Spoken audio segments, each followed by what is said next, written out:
मतं, मिलिंद नार्वेकरांच्या खात्यात 17 मतं गेली आहेत, प्रज्ञा सातव 14 मतं। आताच्या घडीची मोठी अपडेट, शेकापच्या जयंत पाटील यांना मतं मिळाली 4। गणेश ठाकूर अपडेट देतात। गणेश, अश्विन, आता हे अनेकांना सरप्राइझिंग असेल पण आम्हाला नाही, कारण हे अगदी असं की मिलिंद नार्वेकर हे आघाडीवर असतील, कारण अक्रॉस ऑल पार्टी त्यांचे जे संबंध आहेत आणि यामुळेच त्यांनी ही रिस्क पण घेतली होती। आणि आताही पाहतोय आपण व्हॅलिड इनव्हॅलिडच्या मतांच्या वेळेला जे मतं दाखवली जातात त्याच्यामध्ये मिलिंद नार्वेकर सर्वात पुढे आघाडीवरती आहेत 17 मतांमध्ये।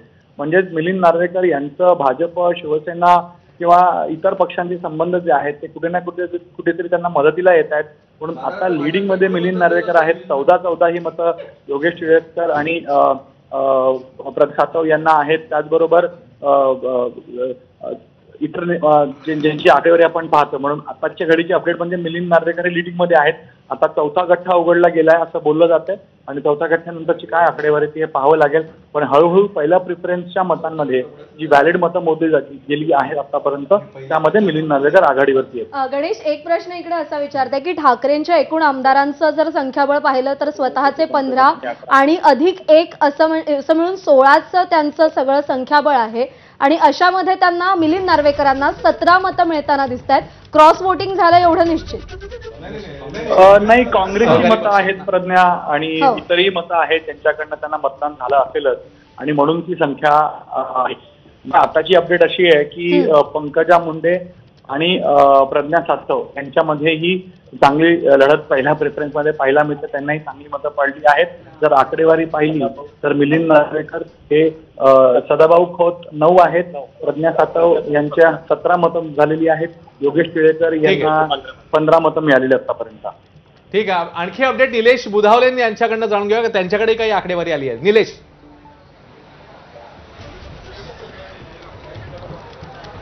अश्विन, मगापासून आकडेवारी जी आहे ती वाढताना पाहायला मिळते। सुरुवातीपासूनच मिलिंद नार्वेकर आघाडीवर आहेत, 17 मतं मिलिंद नार्वेकरांना आपल्याला पाहायला मिळाली होती। सध्याची अपडेटेड जी आकडेवारी आहे त्यानुसार शिवाजीराव गर्जे यांना 12, कृपाल त्रुमाने यांना 12, जयंत पाटील कमी आहेत, त्यांना आत्ताशी 4 मतं मिळाल्याचं आपल्याला पाहायला मिळतंय। मात्र राजेश विटेकर, योगेश टिळेकर या दोघांनाही 14 मतं मिळाल्याचं पाहायला मिळतंय। शिवाजीराव गर्जेंचा देखील आकडा वाढताय, शिवाजीराव गर्जे आणि योगेश टिळेकरांना सध्या 15 मतं मिळाल्याचं आपल्याला पाहायला मिळतंय। प्रज्ञा सातव 18 मतांना आता आघाडीवर असल्याची माहिती आहे। अश्विन,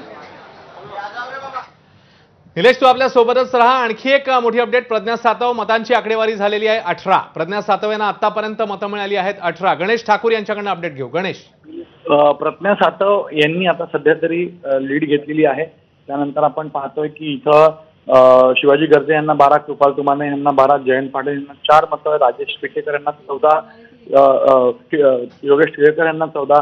त्याचबरोबर शिवाजीराव गर्जे यांच्या मतांची आकडेवारी तर वाढली 15 वरती गेलेली आहे। याशिवाय योगेश टिळेकर देखील 15 वरती आहेत, प्रज्ञा सातव 18 पर्यंत आले आहेत, परिणय फुके 11, पंकजा मुंडे 11, सदाभाऊ खोत यांना 9 आणि आता प्रज्ञा सातव आघाडीवरती 18 मतांनी, भावना गवळी यांना 10 मतं आणि शेकापचे जयंत पाटील यांना 6। आता एक अपडेट येते की परिणय फुके यांना 17 मतं, त्यांची 15 पासून ते 17 वरती गेलेली आहेत।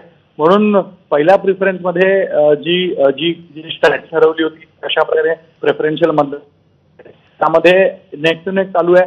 मात्र जवळपास 6-7 गठ्ठे बाकी आहेत। त्या गठ्ठ्यांच्या व्हॅलिडिटीला पाहताच नंतर कळगे पहिल्या प्रिफरन्समध्ये बाजी कोणी मारली होती। गणेश तू आपल्या सोबतच राहा। देशपांडे सर काहीतरी विचार। देशपांडे सर, काँग्रेस आणि शिवसेना ठाकरे गटाची